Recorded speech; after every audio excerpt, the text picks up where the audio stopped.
While some C-dramas such as To the Wonder and War of Faith have been hugely successful in 2024, a few other series disappointed many viewers. When The Hunter aired, its heat index reached 29,000 on Tencent in the first 2 days, making it Tencent's first drama to reach that score in 2024. The drama's first episode even got 4 million views. All this hype was because netizens were eager to watch 2023's breakout star Zhang Sungwen in a new role. However, things quickly went downhill from there. The biggest issue is the main actress. Many viewers on Weibo have pointed out Anna Yao's stiffness in her acting and her poor delivery of lines, especially in a scene involving gun searches. Her movements have been mocked as PUBG-style acting. Despite being the daughter of the founder of Huawei, viewers feel Anna lacks the necessary skills in singing, dancing, and acting. They argue that without her connections she would be struggling for roles like everyone else. It's not surprising considering the ongoing trend of nepotism babies doing the bare minimum, yet getting opportunity after opportunity handed to them. Viewers also argued that the script is weak and nonsensical, especially in the last episode.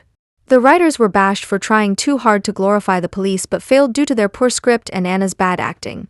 Some fans stuck it out for Zhang Sungwen, while others opted out because they claimed that even he couldn't save the drama from the super low budget, bad script, and below-par acting from most of the other actors.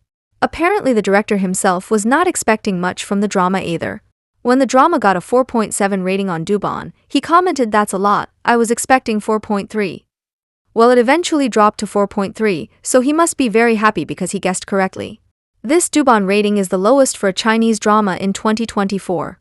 Sword and Fairy 4's troubles started before the drama even aired.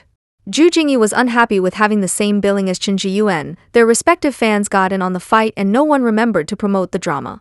The drama went on to face a lot of criticism after it eventually aired. Aside from not having a couple to ship and a dated storyline, many fans of the original game felt that the drama did not capture the essence and spirit of the original work, leading to disappointment. Some viewers were dissatisfied with the actors' performances. They pointed out that Zhu Jingyi's acting skills were bad and the Chen Zhiyuan's character was dumb and childish. The pacing of the series was another point of contention. Some viewers found the storyline slow and uneven, which affected the overall engagement and flow of the narrative. While the drama retained the core plot, fans noted that certain elements and side quests from the original game were either omitted or altered, which impacted the nostalgia and completeness for longtime fans. Although the special effects and set designs were generally well received, some viewers felt that the use of CGI was overdone in certain scenes, making them look artificial. The dialogue in the series was often criticized for being too simplistic and childish, which might align with the target teenage audience but felt out of place for older fans expecting more mature interactions. In the end, Sword and Fairy 4 fell short in meeting the high expectations of its audience, especially those familiar with the original game and its rich storytelling, earning it a low rating of 4.4 out of 10 on Douban. Another recent drama that could have been much better was Fighting for Love. While the novel has no romance and is fully centered on Mai, the drama gave her a love interest and a poorly executed romance. This departure had fans seething, as it dilutes Mai's journey of self-discovery and national defense. As if that wasn't bad enough, the male lead was a bumbling idiot, primarily motivated by his feelings for Mai and nothing else. Although viewers praised the first half of the drama with its impressive cinematography and action scenes, they were less impressed when the story faltered midway and became predictable and cliché-ridden. The palace arc suffers from poorly executed plotlines, shallow villains, and numerous clichés, culminating in a lackluster portrayal of the emperor. This drags down the overall narrative quality and feels disconnected from the earlier parts of the story in many people's eyes. One netizen left a rather scathing review saying, "Just watch it as a brainless comedy. The plot is chaotic, with illogical twists and poor quality. What a disaster. The further you go, the more ridiculous it becomes. The female protagonist lacks brains, and the male protagonist lacks sense.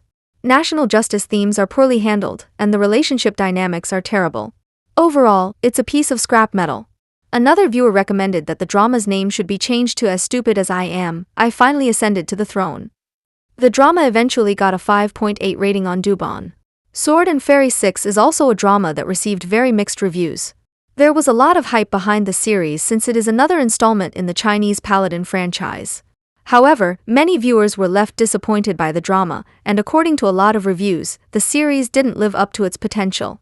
The drama was criticized for its fast pace, which viewers found overwhelming, with important plot points and character development moments sometimes rushed, reducing emotional impact. The side characters were labeled a waste of space. While some scenes had impressive visual effects, others do not meet the audience's standard. Another issue was the heavy use of special effects, sometimes overshadowing the narrative and character interactions. Viewers felt that the intricate backstory and mythology was not well explained, which left viewers struggling to grasp the context. Most netizens didn't enjoy the romance between the main leads and felt like it was flat and unconvincing. Some dialogue is overly melodramatic or cliched, detracting from character authenticity. While the settings were praised for being visually appealing, they were not explored in depth, missing opportunities to flesh out the fantastical world. Sukai was mocked for being a traffic star without any traffic. And of course Esther Yu's baby voice was back in full effect, and because some viewers couldn't stand it, they dropped the show. Others said the only way they could watch the drama was to either fast forward or skip a majority of the scenes. In the end, the drama got a 5 out of 10 on Douban. In Blossom, a mystery romance with fantasy elements that garnered attention for Lu Xue's performance. However, despite its intriguing premise and some standout moments, the drama is riddled with flaws and missed opportunities. Critics and viewers alike pointed out that Zhu Jingyi's portrayal of Yang Kaiwei is a major misstep. Zheng Hehuzi's brief appearance as Yang Kaiwei set a high bar with her solemn and layered interpretation of the character. In contrast, Zhu Jingyi's alleged terrible acting lacks the depth and gravitas required for a character who endured 9 years of hardship. While the romance between Yang Kaiwei and Pan Yu, played by Lu Xue, has its moments, it suffers from an unhealthy foundation. Critics noted that Pan Yu's early obsession with Yang Kaiwei lacks a solid basis, making his feelings seem superficial. Viewers argue that while the actor's chemistry and visual appeal salvage some aspects, the romance lacks depth and believability. The final arc feels disjointed, with a sudden shift in tone and pace. The climax lacks a menacing villain and feels rushed and unearned. Character integrity is sacrificed for melodrama, frustrating viewers. Lu Xue's excellent portrayal as Pan Yu is overshadowed by the lack of a compelling counterpart, which could have created a more balanced and engaging dynamic.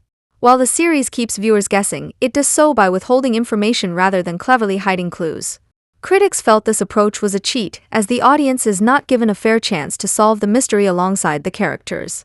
Zhu Jingyi's excessive makeup is also a point of contention, making her look out of place compared to the rest of the cast.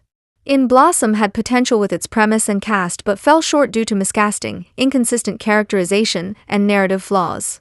The drama is rated 5.2 rating on Douban. The Gate of Shen Wu finally aired in 2024 after being filmed in 2017, but it did not meet viewers' expectations. Despite initial excitement for its release, the series, cut from 60 to 41 episodes, was criticized for outdated production quality and redundant scenes. The drama was noted for breaking away from typical court and temple politics, but suffered from unrealistic characters and simplistic plots. Xi Gao's portrayal of Cixi was seen as overly dramatic and artificial, making her character hard to connect with. Characters like Li Tianshan were portrayed as overly perfect, while villains lacked clear motivations, resulting in predictable and unengaging stories.